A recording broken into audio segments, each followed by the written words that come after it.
This is Tempest Tossed, Conversations on Migration and Mobility, and I'm Alex Aleinikoff.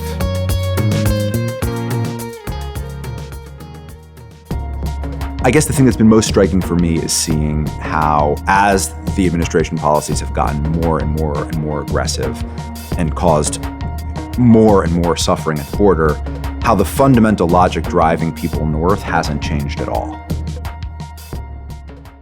I'm joined in the studio today by Ladane Nasseri, a journalist who has covered Middle East politics for Bloomberg and is a producer at Tempest Tossed. Hi, Ladane. Hi, Alex. It's great to be here.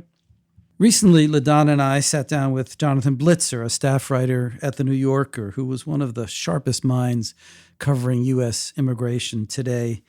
He's written articles on the Remain in Mexico policy, the role of climate change in the movement of Guatemalans to the United States, and the politics of immigration.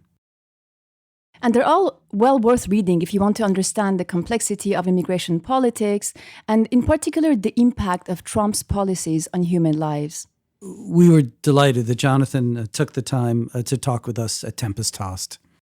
John Blitzer, thanks so much for being with us today. Thanks for having me. John, there's been a lot happening in the past couple of years, and you've covered the Muslim ban to ending DACA to the asylum situation at the southwest border. And you cover it both from the policy perspective and also from facts on the ground.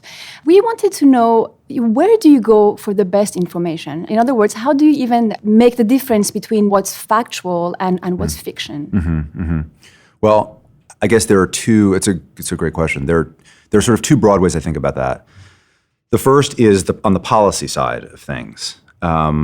It's been very hard, not just for me, for everyone, I think, covering the administration, to keep tabs on not just all of the policies, but all the personnel, because there's been so much turnover. Part of my background at The New Yorker is I used to work in the fact-checking department. So I was schooled in The New Yorker mode of fact-checking complex political stories. And what that would typically consist of would be, you come up with a body of information through various sources, and then you go back to different government officials and you put those data points to one of these officials and you say, okay, walk me through this. Is this accurate? To what extent is this a fair characterization? In my experience, even when there was ugly pushback from the government, I never had the sense exactly that the government was engaging in that back and forth in bad faith.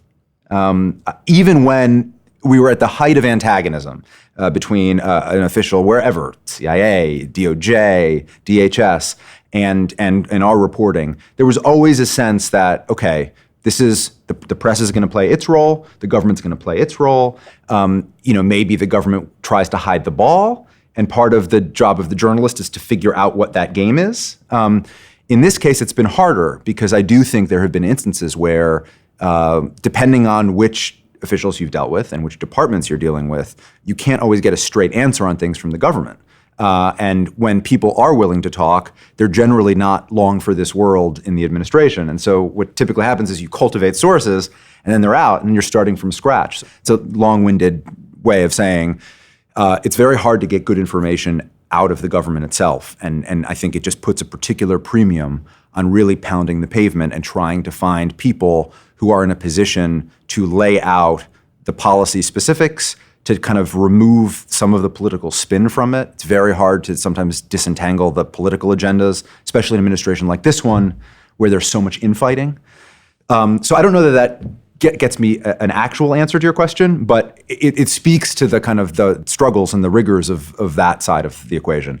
And then the flip side of it is being on the ground. I would say that one of the real educations for me that I was not quite expecting is there is so much fear and confusion on the ground, whether you're embedded with the so-called migrant caravan, whether you're stuck in a northern Mexican border city, whether you're even in a community, say in New York, on the eve of the public charge rule coming out. There is so much confusion and fear and anxiety in these communities that it's actually, that's part of the story in many ways, but it also means that you have to be very careful about where you're getting your information when you're on the ground.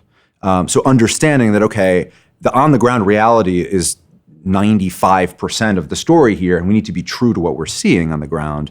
But we also have to be conscientious about, okay, maybe I'm speaking to an asylum seeker in southern Mexico who tells me a particular story that I can independently verify or disprove, but it's on me also to sort that side out. I'm amazed actually at how complex the task is of constantly interrogating the information that's coming your way, because I think it's never the case that it comes straight at you without spin. And sometimes the spin is put on the ball intentionally to confuse, and sometimes it's put on the ball unintentionally out of anxiety, which is a totally understandable human reality. So let's actually go to some of the topics that you've covered recently. You wrote in one of your articles, and I'm quoting here, there is a crisis facing the U.S. asylum system, and it's been decades in the making. But ending asylum as we know it creates a crisis all its own. Can you elaborate on that? Most people writing and reporting on the situation at the border or in Central America in particular are appalled by what the administration has done and continues to attempt to do to the asylum system. And so a lot of the journalistic work has consisted in trying to expose what the realities are of the administration's effort to basically end asylum at the southern border. And that's no small task, to be clear. I mean, that's, we're talking about family separation. We're talking about these safe third country agreements with regional governments. We're talking about the migrant protection protocols, which is responsible for more than 50,000 people being stranded in northern Mexico. We're talking about the transit ban. I mean, we can go on and talk about all of these things. And each one of these policies is extraordinarily complex, has all kinds of different moving bureaucratic parts, has obviously, huge human consequences. So for a long time, much of the work that I was doing was focused just on laying bare all of the realities of that. But I think more and more, as I've kind of gotten mired in this, I am trying to ask bigger questions, and I don't have any of the answers to them, but sort of ask bigger questions about, okay, what would a series of solutions look like that do satisfy some of our more humane impulses? How do we keep an asylum system that is going to reject the majority of claims that come through it? How do we improve that system? Where are the lines that we have to respect? Where do we draw certain lines in existing asylum law? What kind of action does Congress have to take? These are big policy questions that I'm not entirely sure. I mean, in fact, I know the Democrats don't have much better answers on. I think everyone can agree in the Trump era that what the Trump administration is doing is terrible. But I think it's a harder conversation to have to say, okay, well, what if Donald Trump didn't exist? If we had a Hillary Clinton presidency, what would we want? There would still be a crisis, a humanitarian crisis facing the asylum system at the southern border. Yes, it's true the Trump administration has, I would say, deliberately made that situation worse so that it could serve as a pretext to make sweeping changes to the system as a whole. But I'm also trying to begin to rehearse some of these policy conversations. That's more and more on my mind. So as you've talked to the Democrats about this, have they come up with an answer for you? What do they say about when you pose the question that way, that there be a humanitarian crisis no matter what should we be doing about it? Well, I'm of two minds about their responses. I mean, for the most part, they say all of the things that I think we would all agree on. They say, look, cutting aid to the region is nonsensical. We need to restart aid.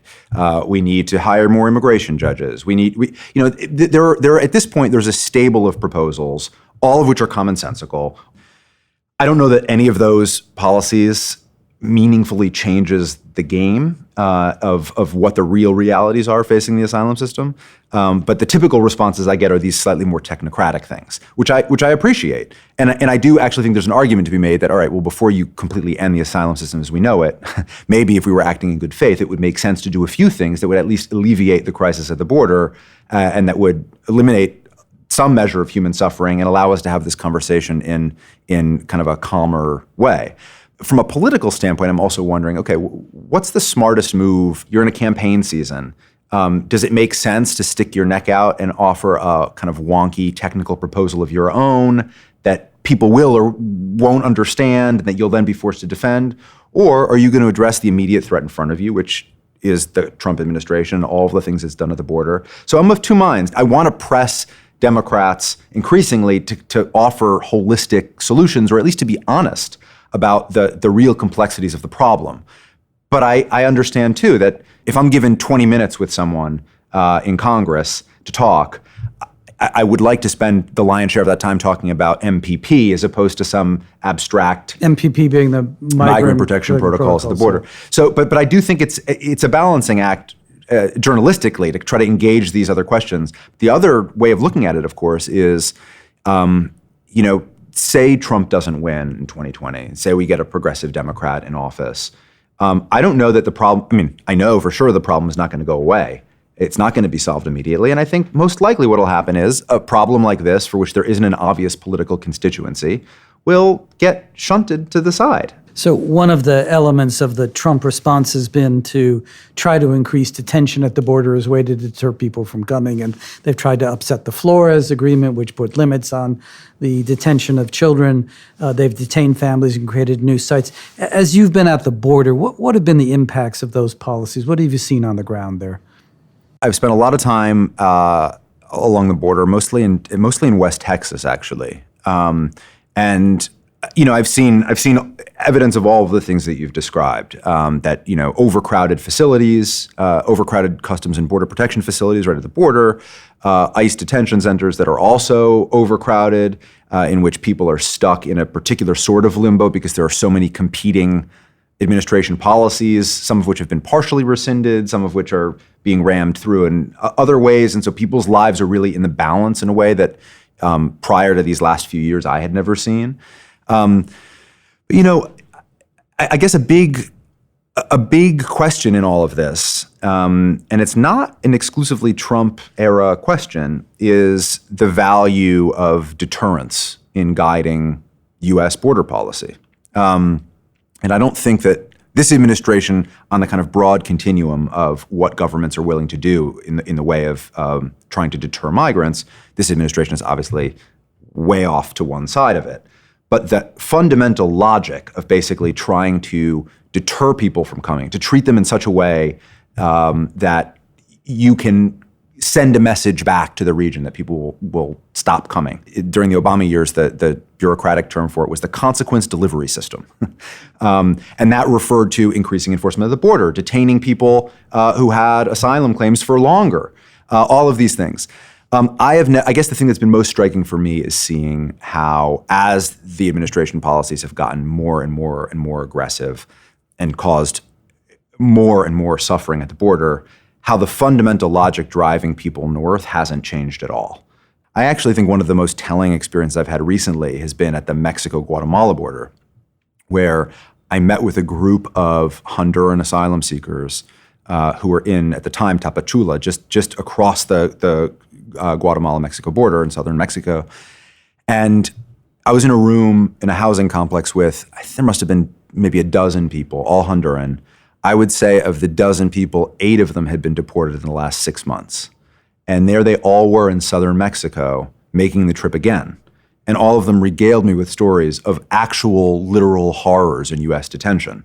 One of them, in fact, signed voluntary departure, basically agreed to waive his asylum claim because he could not stand to be in U.S. detention any longer. They all get back to Honduras. They're presented with the same problems they fled in the first instance, and they're back on the road. And so that was just one of those experiences where, I'm spending all of this time at the U.S.-Mexico border, and I'm seeing all these increasingly punitive measures that have been put in place, designed specifically to thwart people from making the journey. And then you go one border south from there, and you see just this, it's the same cycle. Yeah, but a spokesman for the administration at this point might say, yeah, but these measures actually have worked at the southwest border. The apprehensions are way, way down over the last 3-4 months. Is that not true? No, that's a good point. They are down. I don't think they're down because of deterrence-minded policies. They're down mostly because the U.S. has pressured Mexico, and also some of the Central American governments, primarily Guatemala, also to some degree Honduras. They've pressured those governments to really ramp up enforcement. One of the reasons why the apprehensions are lower now at the U.S. southern border than they were 5 months ago is because Mexico is arresting record numbers of people because they're being pressured by the U.S. that if they don't do more to curb the flow north, that there'll be punishment. It does make me wonder in political terms, what's ahead? This administration, so much of its fear-mongering around immigration is predicated on the idea of there being a crisis at the border, a kind of constant state of siege. And so there's a little bit of a catch-22. I mean, the president will blow right through this catch-22. The intellectual subtleties of it will not slow him down one bit, but they certainly slow me down, which is that, on the one hand, you've got an administration that wants to tout its successes in bringing these numbers down. On the other hand, it needs to continue to justify this sense of emergency so that it can do more. And I wonder how that will play out, particularly going into 2020. So some immigrant advocates say that, let's go back a few years in history. The U.S. has actively meddled in the internal politics of some of those countries that you visited. As a consequence, there's an influx of immigrants coming to our country seeking a better future. From the reporting that you did, do you think that this argument is justified in any way, that the U.S. must be held responsible for the consequences of some of the actions it had in those countries? Absolutely. I wish this were more. I wish this were a part of the conversation more routinely. I think it falls out because it's not immediately timely, and so it's hard to take stock of the history. And very few people are deeply invested in the history of American intervention in Central America. But you're absolutely right, and I think that's very much destabilizing. I mean, pick your poison. I mean, the U.S. has done it all in each of these countries, and there is a direct line to be drawn between the current crisis at the border and that history.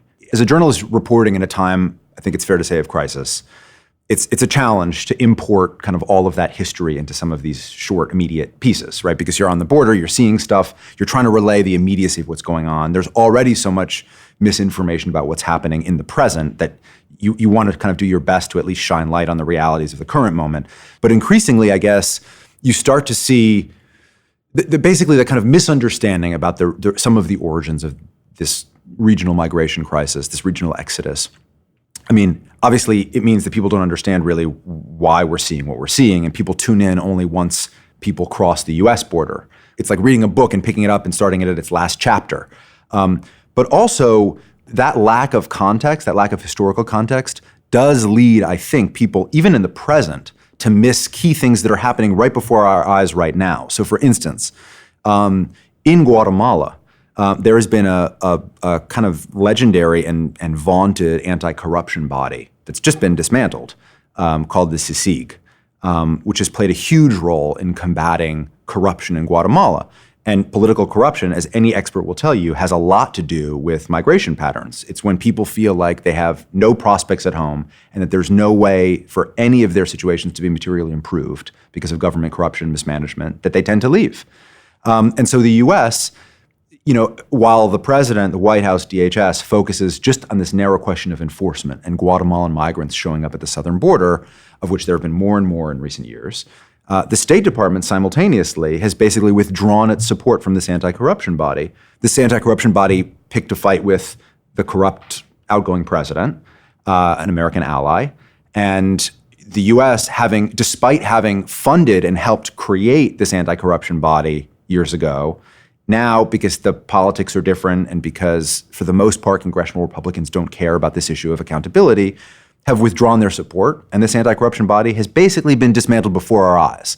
And the reason it's happened is because the U.S. has abandoned it. And so when you ask about this broader kind of contextual question, it drives me insane that here we are so preoccupied by the number of Guatemalans showing up at the southern border, and yet there's no interest at the same time in Guatemalan politics that the U.S. has its thumb on the scale of, that's in many ways causing a lot of this migration. So I think it's kind of this constant fight of trying to bring as much context as you can into individual pieces, but also expanding your sense of what it means to cover immigration. Covering immigration, I would argue, means being invested also in covering the politics of Central America. I see as part of my responsibility really getting sourced up in Guatemalan politics, studying up on the ins and outs of Guatemalan politics, because this is part of the same story. And so, maybe an editor would think, oh, wait a second, that's a regional story, that's a foreign affairs story. And I think editors have gotten much better about this in making sure that you kind of widen the aperture. So it's not just immigration, border stories, border horrors, but actually questions in foreign capitals. Talking about the dynamics of Latin American countries, when we think about immigration, we often think poverty and political repression and violence, as these being the main cause for immigration into the U.S. But you also reported about climate change as being one of the reasons for human migration. From the reporting that you did, can you tell us about one of the places you went to where this became very apparent? Yeah, I mean, there are so many places in the region. If you're interested in detailing how climate change has impacted migration, sadly, I mean, you have a lot of different places to choose from if you want to highlight that phenomenon. I picked, I mean, there's a broad swath of Central America known as the Dry Corridor, which has been experiencing massive droughts for years as global warming has become more and more of an issue. So that extends from, El Salvador, Honduras to Guatemala, even to parts of southern Mexico. For me, I focused on the western highlands of Guatemala for a few reasons above all. One, because the emigration numbers from the western highlands of Guatemala were very, very high and have gotten higher in recent years. And they've gotten higher simultaneously to various indices of climate change becoming sort of clearer in that region. So it was a chance for me to really see kind of what the practical effects were. So I would go into a lot of these towns where basically what you would see, and every town obviously was different depending in large part on its altitude, but more or less the story was individual subsistence farmers not being able to grow enough food, not just to sell, but even to survive on. And as that's happened, they've been left with really no choice but to leave. And they've all, I mean, I guess the thing that was so striking about doing that reporting was how specific, you go into a story like that with intuitions of your own. And my concern, just to speak kind of strictly journalistically, was, okay, I'm coming in with this hypothesis. I've read 1,000 academic papers on this subject. How am I going to make this real? I mean, what does this look like? Climate change is obviously, it's a hard thing to see in slow motion. I mean, you see it in terms of natural disasters and things like that, crops withering. But what does it mean practically for someone who's just trying to make a living one day after another? And I was amazed at how specific the answers were to all of these questions I had. I didn't have to coax anyone. I mean, I really didn't have to do that much prodding for people to start talking about how, for example, increased humidity has affected pests in the soil. And as various funguses and insects have proliferated in the soil as a result of rising humidity, they've had to pay for pesticides and other fertilizers. And that means making less and less and less on each crop. And so it was conversations that specific. And then, of course, you zoom out and you see that there were particular times of year. For example, one of the reasons I was interested in going to the Western Highlands was the previous year during the family separation crisis, by which I guess I'm referring mainly to the summer of 2018. I was in West Texas at the border, and I was meeting a lot of people from the Western Highlands of Guatemala. I was just very struck by it. But it did lead me to think, was there some sort of big event, or what explains this sudden influx?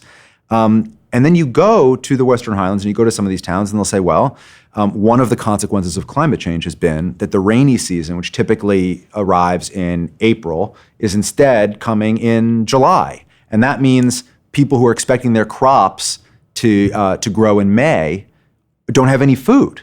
And so it was, in fact, that summer, around that time, that people were leaving because they were starving. So you saw all kinds of things like this. It's a complicated thing to cover. So once you get north of the border, of the US-Mexico border, then American politics and idiosyncrasies in American law start to kind of come raining down on you. So, typically, I think the way journalists like myself have covered this, and I'm trying to be better about it, is to look at people who have asylum claims based on persecution versus those who are showing up at the border and are described sort of antiseptically as economic migrants. And I think, in my experience, a lot of the realities are that it's so many things at once that it doesn't really make sense to impose a kind of clear-cut distinction on, okay, this person's coming to the U.S. looking for work versus this person is fleeing a gang. Oftentimes it's both things. And depending on when you talk to the person, you might get one, neither, or both of those stories. But with climate change, by strict definitions of asylum law in the U.S., someone who's fleeing hunger as a result of climate change does not have an immediate asylum claim. I think it was really important to spotlight what was driving people north. I think this is so important what you're saying, because the discourse in the United States is always tends to pit what the administration says, as you said, these are economic migrants or criminals coming to do bad things to the United States. And on the advocacy side, it's generally they're all refugees. They're all entitled to some kind of protection here. Right. And by injecting climate change and other factors in, you're saying it's really a very complicated story. But unfortunately, the U.S. legal system doesn't really match up to that, doesn't have an avenue for that. Do you have a suggestion, if you were a policymaker, what could be done? Or if you talk to some policymakers who are willing to explore other avenues for admission that might be able to take that into account? No, I mean, it's such a good question. I have not yet. I mean, I'm now trying to put that front and center in my reporting. And I've not yet come to an answer that feels satisfactory. People talk about all sorts of things. People talk about programs in the region that would allow asylum seekers to have their claims processed in third countries before they come to the U.S. to at least obviate the need to make this dangerous overland journey. That doesn't really get to the kind of root causes, the definition of what qualifies someone for asylum or not. As you know better than I, the asylum jurisprudence has expanded over the years to account for populations, to broaden the definition of what it means to belong to a particular social group. But again, that speaks just to persecution, and that's also been, I would say, turned back by this administration. Some people say that, one of the ways of taking pressure off of the asylum system in this way would be to expand categories for legal migration, at least offer people more of more legal alternatives to come to the U.S. and work. I mean, it seems sensible to me, but I actually don't. I mean, I really don't know. And I talked to a lot of smart people about this, and everyone recognizes there's really no simple answer here. And it's hard because everything's buried under this sense of crisis and politicization. And so it's a serious searching conversation has to be had. And if and when it happens, I would love to cover more of it. People are, I don't mean to make light of the fact, people are thinking about it. And there are white papers being written. In all kinds of contexts, the conversation is happening. But I don't, from a practical standpoint, and I'm hampered a bit by the fact that journalistically, the more abstract the conversation becomes, the harder it is for me to make that vivid to a reader. So maybe I have to get more creative too, and finding ways of telling stories around the conversation and not just around the lives of people who are trapped in these cycles of migration. So let's move from the conceptual back to the nitty-gritty. You mentioned earlier that we've had a significant turnover in government personnel. We've had 4 Department of Homeland secretaries, even not all of them were confirmed, some were just acting. We've got a huge turnover at the lower levels of DHS. So just recently, Kevin McAleenan, the most recent acting secretary, left. Trump tweeted that he was spending more time with his family. That was his desire. What's the real story here? Well, I think McAleenan is a really interesting figure in all of this. I mean, he's presided over some of the most aggressive measures adopted by the administration to restrict asylum at the southern border. And yet I do think that in the universe of people who would serve under the current president, he is a kind of steward of DHS, a kind of non-political, non-ideological steward of the department. And I think it's important to make that distinction. So it's important to be clear-eyed about what he's done and what's happened during his tenure at DHS. And it's also important to to differentiate what's motivated him and what's animated his role in all of this as distinct from the viewpoints of some people at the White House who I do think have a much sort of more racially tinged and or ideological vision. So essentially, McAleenan comes in at a time when, as you say, a number of his predecessors have been unceremoniously sacked, including his immediate predecessor, Kirstjen Nielsen, who pretty much did everything the president would have wanted. She was fired because migration in the region continued. And so the president essentially held her responsible, personally responsible for the fact that people were fleeing Central America.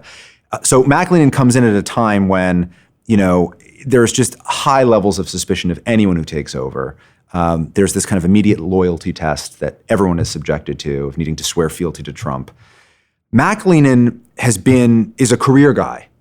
He's been at Customs and Border Protection for years. He's, I can say from personal experience, extremely smart, extremely thoughtful, data-driven, and he is someone who took over at a time when it was clear that the only way to move forward, and in many ways to save the department from just falling into this kind of outright politicization from the White House, was to bring numbers down at the southern border.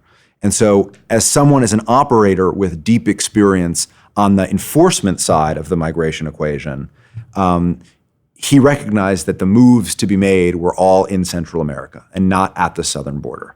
And so some of the first things he did was he started to meet with leaders in Mexico, in Guatemala, in Honduras, in El Salvador, to impress upon them the importance of increasing enforcement. So that began to have its effect. Now, it certainly helped that the president simultaneously is actually threatening to impose tariffs on all of these countries, which scares the hell out of these countries and does bring them to the negotiating table, which, you have to acknowledge that the president's rhetoric has had that effect on some of these governments. But McAleenan's thinking is to kind of engage regional partners, that the only way to tamp down on the numbers of immigrants showing up at the southern border is to actually get the regional governments involved. But it's interesting because, as you said earlier, a large number of people who come to the U.S. seeking asylum are termed as economic migrants, and their asylum claims are rejected. So here's where you see a sort of a philosophical difference of opinion. A more progressive-minded person might see a high rejection rate of asylum seekers at the southern border and think, okay, the system isn't adequately accounting for the realities on the ground that are driving this exodus. Someone like McAleenan, who's kind of deeply invested in the enforcement side of this work and has been forever, sees high rates of rejections as proof that really the asylum system is not working, hasn't been working. The people who are showing up to make their claims aren't really making their claims necessarily in good faith. And as a result, he feels more comfortable taking drastic measures, both at the border and in the region, to really tamp down on asylum.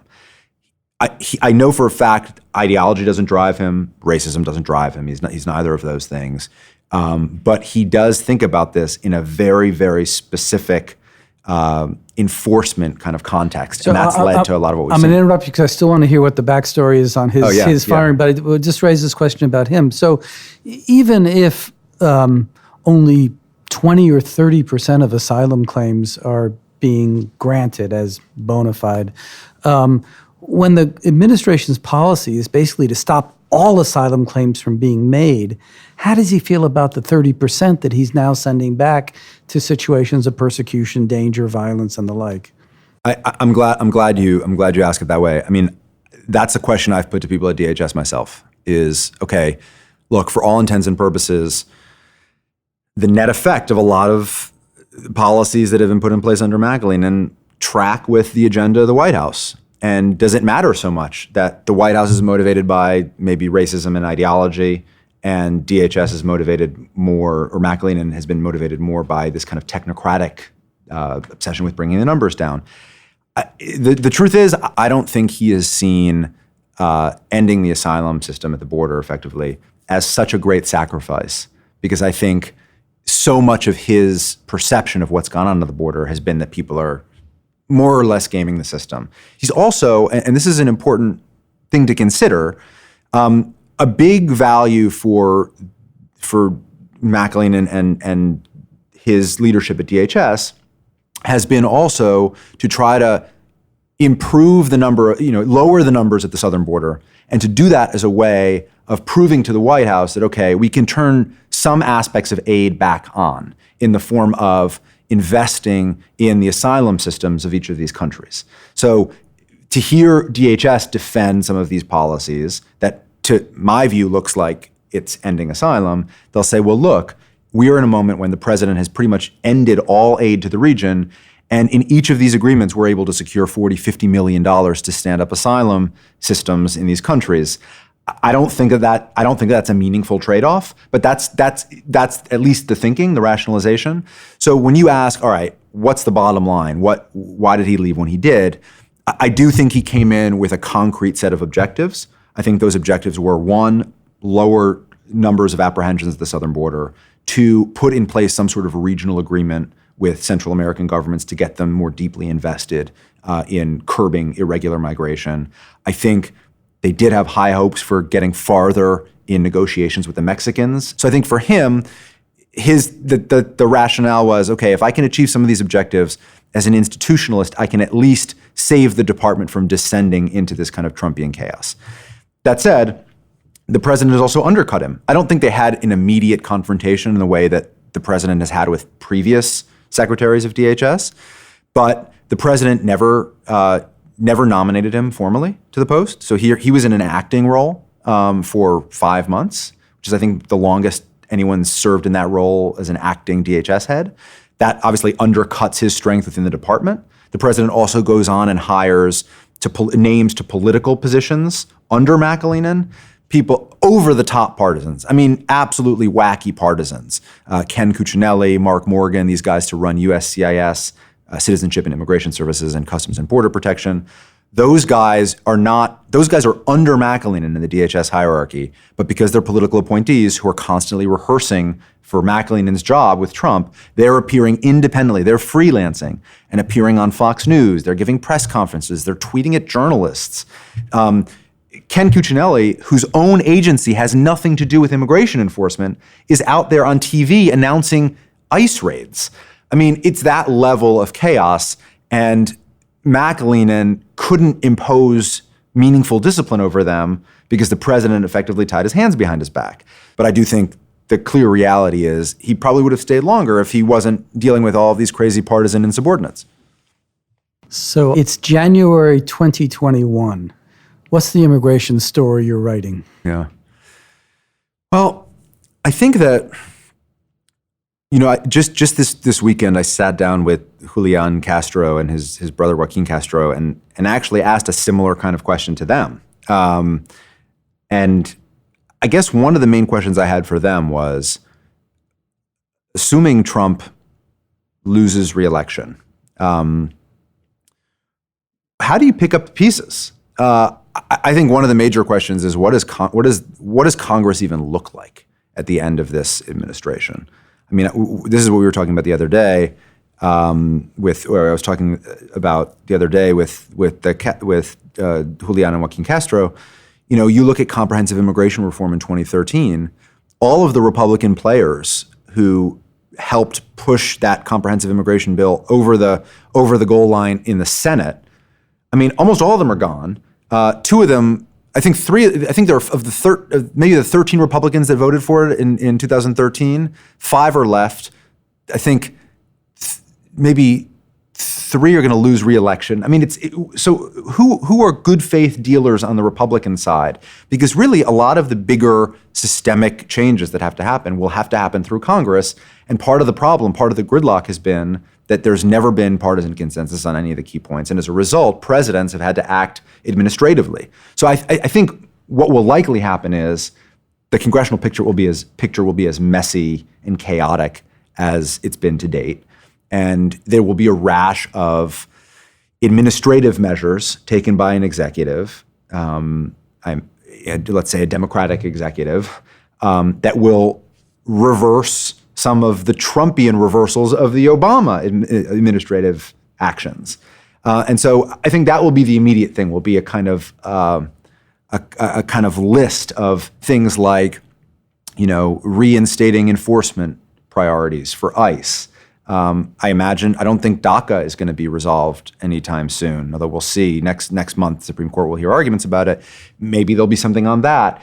So I think it's going to be a lot of these kind of narrower measures that there'll be an immediate rash of executive action on, because I don't think Congress is going to be in much of a better position to do anything. I imagine, as you say, that some of the policies at the border are going to be pretty tough to unwind, because the Democrats are not going to be interested in undertaking actions that are going to suddenly cause a spike of people arriving at the southwest border, right? So they may be trapped in it. I remember when Clinton was elected, he ran on the policy of changing the interdiction policy of Haitians coming to the United States, and he got into office, and the first thing he did was announce that he was going to keep the interdiction policy in place. You think that's possible if the Democrats win in 2020? Yeah, I don't think there's an obvious political constituency for some of these tougher questions that have to deal with the asylum system. And I don't know that Democrats are going to immediately want to take those on, which is one of the reasons why I do think it's important, particularly as the Democratic primary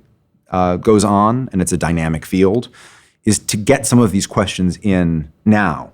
Because I do think that when the smoke clears, whichever way it shakes out, if a Democrat does assume office in 2021, I think there's going to be this reality, and I think elements of the progressive left are going to be deeply disillusioned. John, as a reporter, you're living in a tough time for reporters, where there are sort of daily attacks on your craft. Does that take its psychological or personal toll on you, or does it make you sort of recommit more to the work? What's the impact been for you? I think what the climate puts a particular premium on, and which I think is probably foremost on my mind doing this work now, is to try to be as accurate as I possibly can. And it feels unfair in a way, because it's like, you're up against an administration that has really no compunction about lying or distorting facts. But I do think it makes me feel that it's probably more important than ever to be careful and to make sure that the information I put out is accurate and is sort of unassailable in its accuracy. It actually matters as a practical point. My biggest fear writing these stories often is that one stray detail, however technical, however small, might lead to claims that the reporting is flawed, the thinking is biased, and to me, if it's an ironic preoccupation to have, because the lives, the most important element in this reporting by a mile are the lives of the people affected by these policies. But one of the ways, I think, of being most conscientious about telling those stories without unwanted complication is to make sure that the more technical stuff is accurate and doesn't allow the other side to say, you see, this is all bogus. And what that means is actually having to sort of double the effort when it comes to making sure that no biases of my own are blinding me to factual inaccuracies. It's also a funny question, because what does it mean to get comment from the government now? That's a part of the process.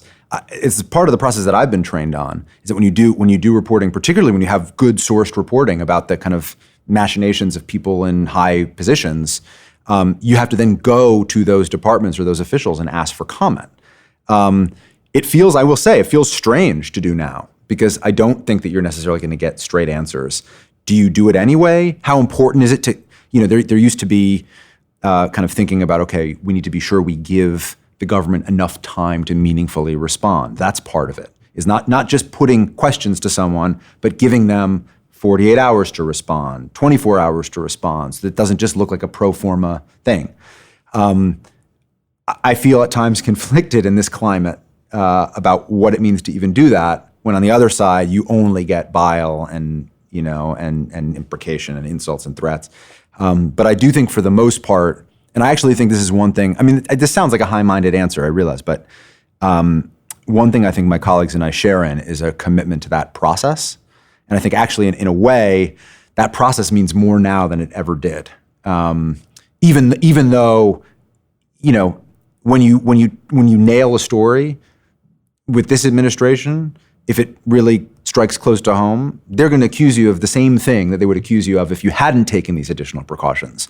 But I think philosophically, it matters to have everything bolted down and to follow the same procedure you always would follow, especially now when errors, even honest mistakes made in the line of complicated work, can be weaponized against you. I think there's a real kind of added pressure to do everything as scrupulously and carefully as possible. All right, well, let's maybe end on a bit more of a personal note here. From all the reporting that you did over the years, is there a scene or an anecdote that really moved you and stayed with you? In the last year and a half or 2 years, I would say one of the actual most interesting moments I was in southern Mexico. I was in Oaxaca, and I was in this tiny town. And the population of this town was, I believe, 4,000. And at that point, the migrant caravan from Central America, primarily Honduran, was crossing through southern Mexico en route to the U.S. And at that point, the sum total of the members of the caravan, the families traveling together, was 5,000. So you had the caravan that was passing through this tiny little town in Oaxaca actually outnumbered the residents in the town itself. So this is end of October 2018, at a moment when obviously midterm elections were coming up, and the president's main message was, look at this like horde of marauders. They're coming north. They're going to arrive just in time for the midterms. He called it the election of the caravan, Trump did. So anyway, I found out that this town was going to be where the caravan was going. And so I spent some time in this town. And I was in the general store and talking to people. Basically, everyone in this town were making preparations for when the caravan was going to come. They decided to close school the next day. Local businesses were closing up. The general store, for example, decided it would lock its front door, but would sell some products through a window which had bars on it. No one knew what to expect. Everyone was nervous, but people were also trying to show solidarity with migrants because, in fact, many of these Oaxacans had actually been migrants in the U.S. at some time or another. And I remember I was in the general store and interviewing the store owner and hearing a voice in the distance over a megaphone. And all I could hear, because I was inside, all I was hearing was something about a caravan. And I go out in search, I was with a photographer friend, and we go out in search of this voice, thinking that we're going to find ourselves in front of town hall, and there's going to be a bunch of politicians speaking into a megaphone, or municipal government leaders speaking into a megaphone, telling everyone that here's the agenda for tomorrow. And in fact, we're following this voice, and we arrive at this tiny little blue house, and inside the blue house is a woman who's maybe 85, 86 years old in her pajamas, sitting at her desk. And on her desk is a microphone. And she has a stack of announcements. Some are typed out, some are handwritten. And she reads the announcements from her one-bedroom house. And on the roof of her house is a kind of giant, it's like a broomstick. And tied to the broomstick is a speaker that projects her voice out. And her job is to basically, she's the kind of town crier. She reads announcements to this town. And so, one of the announcements was like, okay, Doña Elena has, fresh pork, come over, and it's 10 pesos a pound, whatever. And she's reading all these announcements, and it turns out that this woman who's sitting in her pajamas reading these announcements got an announcement from the municipal government to make preparations for the caravan. But what I remember most, sitting in her living room talking to her about this, was how she would improvise with each announcement. And she said at the end of this long announcement about all the preparations that were being made for the caravan, she said, and let's please remember, we're all Christians. We must treat our Christian brothers and sisters as Christians, as we are, in a spirit of faith. And I just loved that. I loved meeting the town crier. That was, I would say, one of my favorite experiences. Thank you so much for the conversation, John. We really enjoyed having you with us today. You've been listening to Tempest Tossed, a production of the Zolberg Institute on Migration and Mobility at the New School.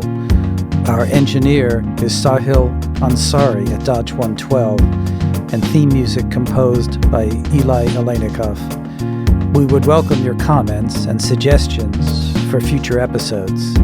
and you can reach us by emailing us at tossedtempest@gmail.com. That's tossedtempest, all one word, @gmail.com.